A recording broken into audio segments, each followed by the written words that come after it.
Good afternoon. I am Andrea Chisholm with the Midday News. A special welcome if you're watching on onespotmedia.com. A flash flood warning remains in effect for low-lying and flood-prone areas of all parishes until 5 o'clock this afternoon. This means flooding has been reported or will occur shortly. A persistent trough is producing unstable weather conditions. The forecast is for widespread showers and thunderstorms, which could be heavy at times, with a gradual reduction in rainfall activity on Tuesday. And for those students sitting external exams, the Overseas Examinations Commission is encouraging those that are having a difficulty reaching their assigned centers for the CSEC exams to go to the nearest center. And in St. Thomas, the police have indicated that the Port Morant Square is impassable due to flooding. Motorists are therefore advised to use the roadway through the Landtop community. And due to the heavy rains, only a handful of students turned up at Yallas Primary. Traffic has also been moving very slowly on the Yallas Main Road, Market Road, as well as Poor Man's Corner. Debris is also scattered across the roadway, making the problem worse. And over in Westmoreland, evacuation efforts are underway in McNeedland after flood waters trapped some residents in their homes. Parish Coordinator for Disaster Preparedness, Hilma Tate, spoke with our news team. Some sections of Petersfield, they also have, in the Little London, I get to understand since morning that from last night, persons were not able to, vehicles not able to go from Negril to Savannah. I understand only like trucks are able to pass through. There are a number of areas have been flooded with water. Can give you other names of other areas: Maras, Farm Pen, Strasbourg. I know there was no electricity in Little London, and the sections of Little London still do not have electricity up to now. And White House did not have electricity last night also.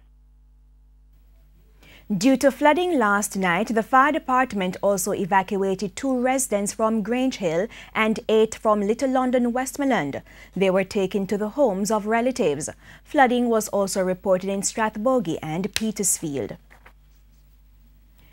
In other news, investigators are today expected to begin questioning 2 suspects in last Tuesday's deadly shooting in Grange Hill, Westmoreland. The men, who were listed among 5 persons of interest, surrendered to the cops on the weekend. 17 persons were shot, 7 fatally, when rival gunmen went on a shooting spree in Grange Hill. 2 children were among those killed. Investigators say a dispute over proceeds from lottery scamming activities led to the shootings. Agriculture Minister Audley Shaw says the British government has provided $70 million to develop irrigation systems. Speaking at a recent farmers' meeting in Pedro Plains, St. Elizabeth, Mr. Shaw said the Excess Valley irrigation system is being developed. He said the ministry will focus on building irrigation systems to supply water to agricultural parks.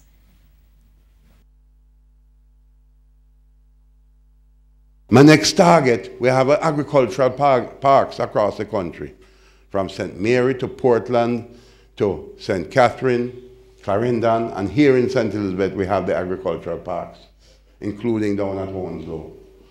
And what we have to do now is to make sure that the National Irrigation Commission, we have to give them the resources to put in the irrigation systems to support you. Mr. Shaw added that the Flagamon community will also get an irrigation system which was donated by the French government.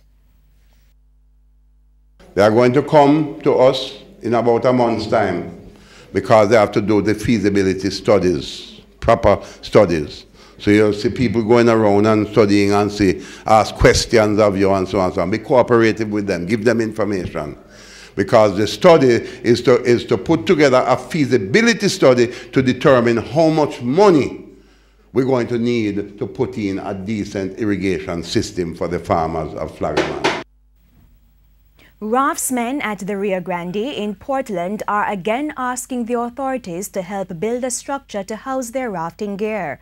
They say whenever it rains, their gear are washed away by the river and they have nowhere to put the raft. Raftsmen are therefore asking the Tourism Ministry and the Member of Parliament Darrell Vaz to keep his promise.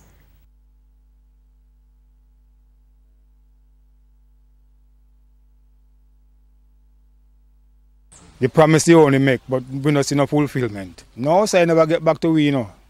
I will try, even when we have the problem here, we try to get him phone, even his wife phone, because his wife said anytime we have a problem, we will try to get to her.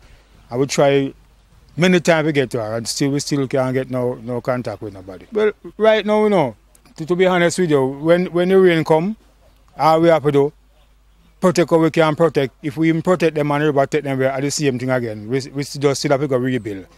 We don't have no other alternative. President of the Raft Captains Association, Lawrence Chisholm, also appealed to the Ministry of National Security to address a long-standing issue. We have some police officers that come on the beach here, and we never see this before. So to me personally, we are asking the Minister of Tourism, the Minister of National Security, if him travel the whole entire Jamaica, all the attractions in Jamaica, if him see police officer with them guns stick out of them waist like in the Hollywood or them the Texas. Back to flooding affecting sections of the island now. Almost 30 families in Harbourview, St. Andrew are in fear after flood waters destroyed the perimeter walls at the back of their properties.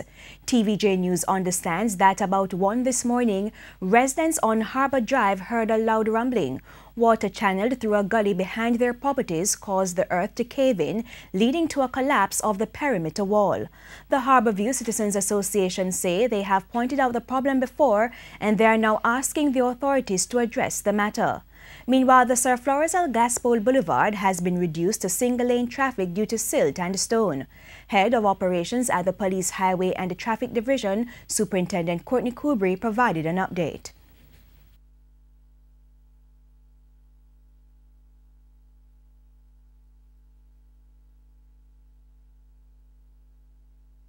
It is a danger, a big source of danger to users of the road, especially persons who drive motorcycles and even motor cars.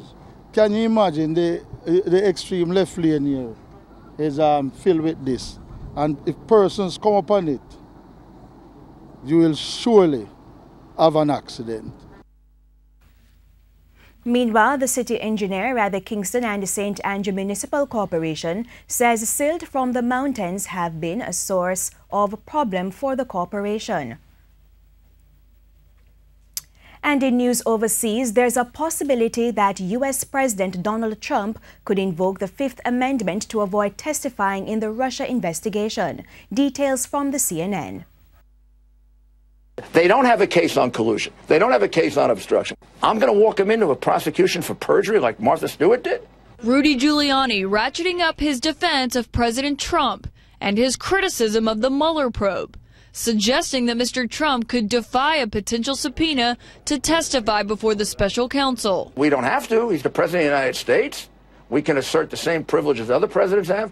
President Clinton negotiated a deal. Giuliani refusing to rule out the possibility that the president could ultimately invoke his Fifth Amendment rights. Oh, how could I ever be confident of that?